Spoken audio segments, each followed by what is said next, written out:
Every night, when the world sleeps, she walks quietly through the lonely path that leads to the river.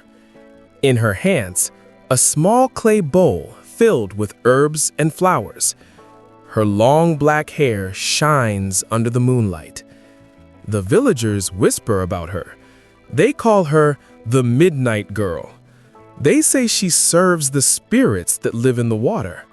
But if only they knew the truth, they would bow their heads in shame. Her name was Nkechi. She was just 19, gentle, quiet, and kind. But for as long as anyone could remember, she washed her hair only at midnight. When her friends went to parties, she went to the stream. When others slept, she prayed by the water. Her mother cried every night. "Nkechi," she begged, "people are talking. They say you belong to the river goddess."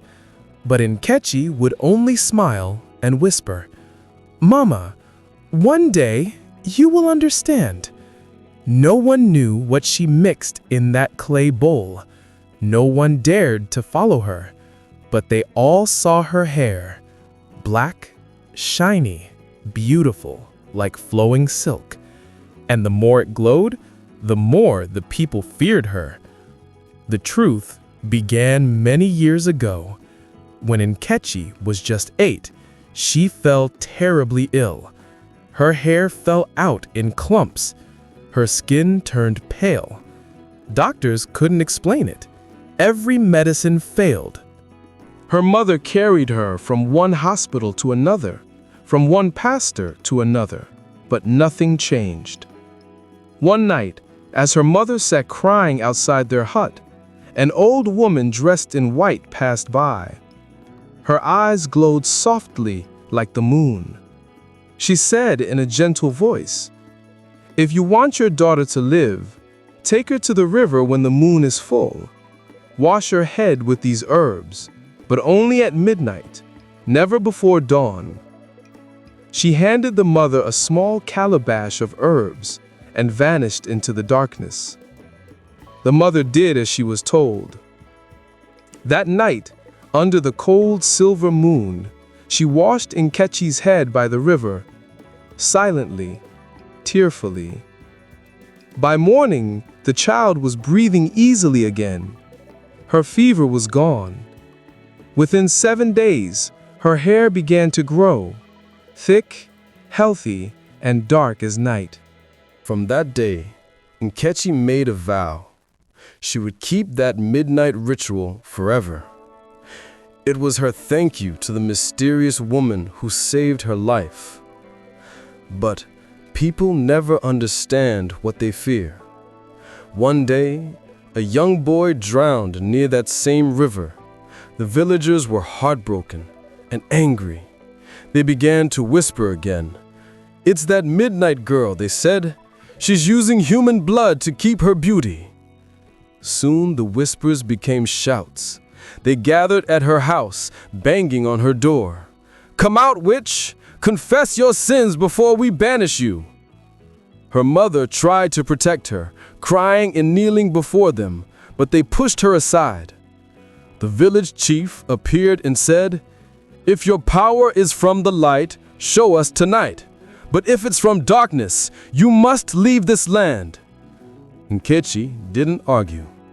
She only bowed her head and said softly, "Meet me at the river when the moon rises. The truth will show itself." That night, the whole village gathered at the riverbank.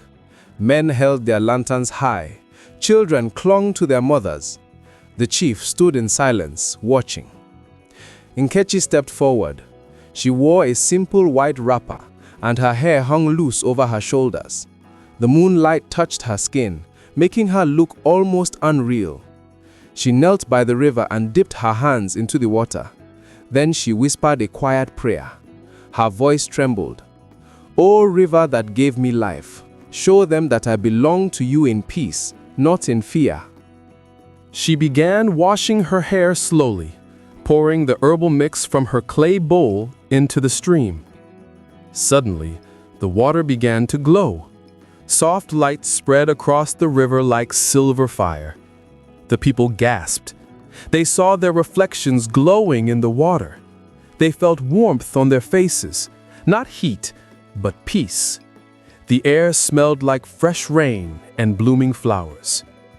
Then, from the mist, the old woman appeared again, dressed in white, her feet barely touching the ground. Her voice echoed through the night. "This child carries the blessing of the river. She is chosen, not cursed. Through her, nature reminds you that healing and beauty are sacred. Do not mock what you do not understand." As she spoke, the water shimmered brighter, then faded gently back to normal. When the light vanished, the old woman was gone. The villagers fell to their knees, trembling. Some cried, some sang. The same chief who once called her a witch bowed his head and said, "Forgive us, child. We were blind." From that night, everything changed. The river was renamed Omamiri, the beautiful water. Women from distant villages began coming to bathe and wash their hair there, believing it would bring them health and strength. Nkechi never stopped her ritual, but now she no longer walked alone. She taught women how to make her herbal mix using aloe vera, hibiscus petals, fenugreek seeds, and coconut milk. Her hair care secret became a blessing for others. She turned her pain into purpose. Her shame became her light.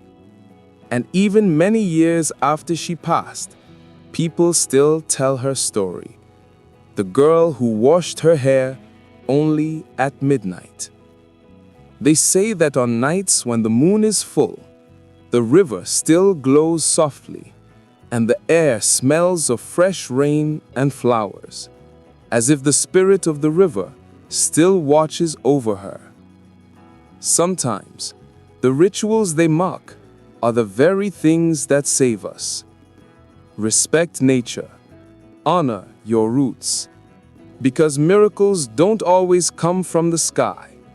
Sometimes they rise quietly from the river. Subscribe for more African stories that inspire the soul. Thanks.